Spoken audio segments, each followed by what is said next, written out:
سلام الله عليكم. أمن طنجة يسابق الزمن للكشف لغز مقتل طالب جامعي ذبحا. تعكف مصالح الأمن بولاية أمن طنجة منذ ساعات صباح الأولى من يومه السبت لكشف ملابسات جريمة قتل عقب عثور على جثمان طالب جامعي وسط شقة يكتريها بحي مساسنة بمدينة طنجة. ووفقا لمعطيات أولية فإن الجريمة الشنيعة وقعت بإقامة الحديقة السكنية بحي مساسنة بطنجة بعد عثور على طالب جامعي ذو 19 سنة وهو في السنة الرابعة بكلية العلوم والتقنيات بطنجة. هو مذبوح وسط غرفة الشقة التي كان يكتريها بمفرده. وفقا لما ذكرته مصادر خاصة فإن أسرة الطالب الذي ينحدر من مدينة العرائش هي التي أبلغت بالجريمة حينما قدمت من العرائش لزيارة الضحية واستفسار عن أسباب عدم رده على اتصالاتها منذ مساء يوم أمس الجمعة.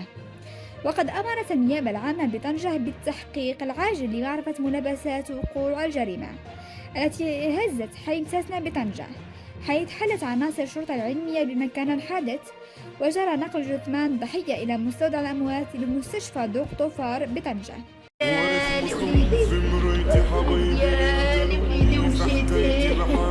ومشيت بلا ما تقول لي بسلامة وما شفتو شي مسكين حبيبي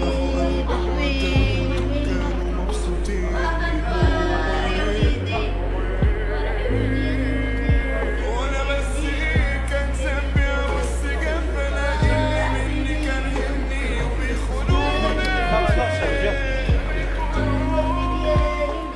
شنو عندكم في الحومه؟ هوت من الدار كنشوف شنو جبرت هنايا. حنا الضحيه هذه غتوقع دائما ماشي غير اليوم، رحنا عندنا العمارات عامري بالطلبه دخل خرج وكنشوفهم بعيني وما نقدرش نهضر. علاش غادي نهضر؟ باش مشكل غادي ما كاين لا عساس، كاينه كاميرا دابا الا كاين شي كاميرا هنا جبدوها لنا شنو كدير لنا؟ كتبين غير بوله حمراء. دابا الا كنا بغينا نشوفوا هاد الشيء الناس بعد اللي خلصت عامين ديال السنديك وكيقول كاين سنديك، اين هو العساس؟ اين هي الكاميرا؟ هذا المشكل دابا حاليا. قول السلطه تصرف، قول لا تاخذ لنا الحق ديالها. غير هذا المنتف اللي وقع باش يجي الانسان طالب، شكون اللي كيدخل عنده، شكون اللي كيخرج، شكون اللي هادي، شكون هادي. جيب لنا غير الكاميرا شنو فيها؟ عامين راه الناس كيطلبوا فلوسهم والو، العسه والو، الحراسه والو. انا العماره ديالي حاليا يلا نمشيو ليها دابا نسولوا شحال فيها من كريم من طالب وطالبه. والفساد والجوانات كيضربوا والكوارو كنشوف بعيني في الباركوات، ما نقدروش نهضروا. عاد كنتمنوا نديروا السنديك ديالنا، والسنديك ديالنا بواحد الصعوبه باش يعطينا هو السنديك.